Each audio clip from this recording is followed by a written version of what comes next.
In a dramatic announcement made in Cairo, Nasser tells the world that the Strait of Tiran, controlling access to and from the Gulf of Aqaba, is being closed to Israeli shipping. The action cuts off Israel's water link with the Red Sea. While the United Nations struggles to preserve the peace, the Egyptian leader takes still another step that will involve directly the UN. Secretary General U Thant is informed that Egypt will no longer allow the UN peacekeeping force to remain on her soil. Israeli aircraft go on alert as Egyptian troops move into the Sinai Peninsula. And when Israeli border towns are shelled, the pilots are ordered to attack.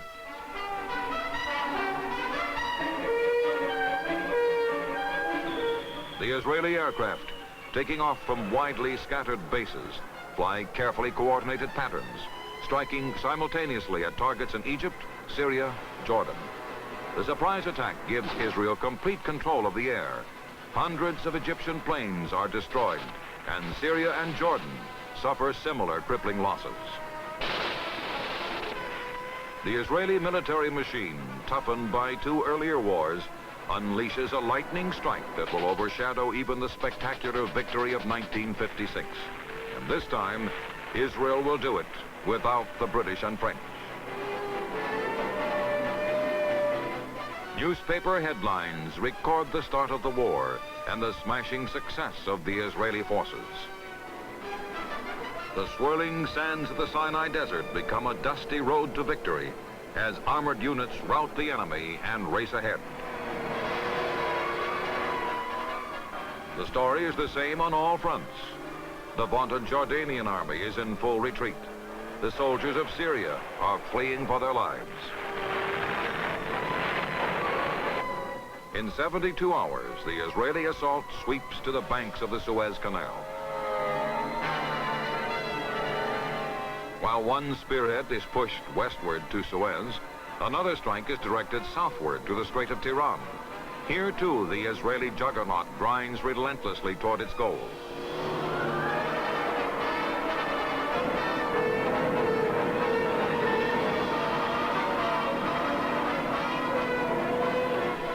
Casualties are light on both sides, as the Egyptian troops show neither the desire nor the ability to engage the Israeli soldiers. And with the same ease that they reached the shores of Suez, the victorious armies achieve another objective, the Sharm el-Sheikh, commanding the Strait of Tiran. General Moshe Dayan has returned to win new military acclaim as the architect of victory in the Lightning War of 1967.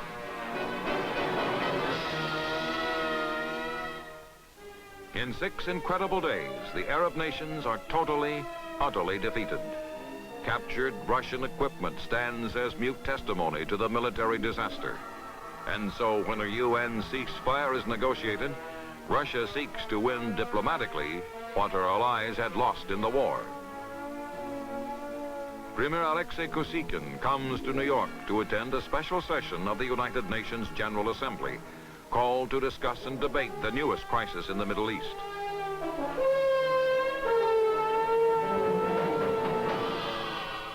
The Soviet premier's conduct in the assembly is more restrained, more temperate than the shoe-pounding exhibition put on by Nikita Khrushchev in 1960.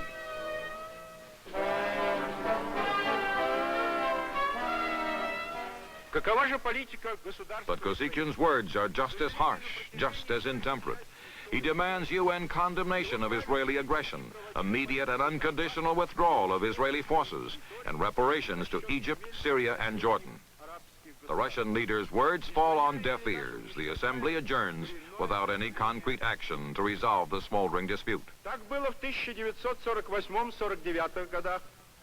But for the third time in 20 years, UN peacekeeping detachments take up their watch on the troubled borders of Israel. Large areas remain in dispute. Israel has annexed the old city of Jerusalem from Jordan, despite protests from the United States, many free world nations, and of course the Arab countries and Russia.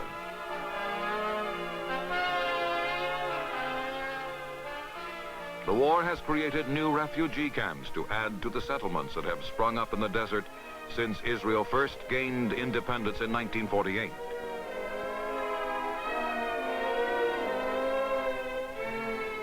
More than 1 million Arabs have been displaced in the 2 decades of turmoil. Homeless and helpless, they struggle to survive while the search for peace, lasting peace, goes on. Victorious Israel insists that any settlement of territorial problems must come in direct negotiations with Arab leaders. But her reluctance to return all conquered areas unites the Arab world in solid opposition and creates apprehension among those countries sympathetic to Israel and her cause. Once again, war seems to have solved and settled nothing. And the cradle of civilization continues to be